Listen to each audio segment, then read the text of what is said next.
मी बुद्धरत्न भालेराव, वंचित बहुजन आघाडी तालुका अध्यक्ष पुसद, दिनांक 18 नोव्हेंबर 2024 रोजी वंचित बहुजन आघाडीचे अधिकृत उमेदवार आदरणीय माधवराव वैद्य साहेब यांच्या प्रचारार्थ श्रद्धेय बाळासाहेब आंबेडकर यांची जाहीर सभा आयोजित केलेली आहे।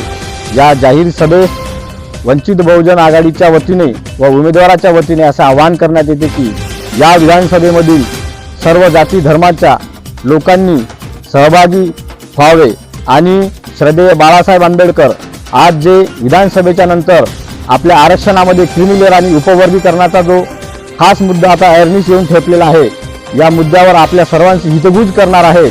त्यामुळे मी आपल्या सर्वांना आवाहन करू इच्छितो की जास्तीत जास्त लोकसंख्येने या ठिकाणी आपण उपस्थित राहावे। सभेचे स्थळ आहे महिला महाविद्यालय प्रांगणामध्ये ही सभा आयोजित केलेली आहे सकाळी ठीक 9 वाजता। आणि या सभेच्या अगोदर पुसद तालुक्यातील सुप्रसिद्ध गायिका ज्यांचं नाव पूर्ण महाराष्ट्रभर आहे अशा धम्मदीक्ष वाहुळेताई यांच्या संच आणि यांच्या गायनाचा कार्यक्रम सुद्धा आयोजित केला आहे। आपण या कार्यक्रमाचा सुद्धा लाभ घ्यावा असे मी तमाम जनतेला या आपल्या माध्यमातून आवाहन करू इच्छितो।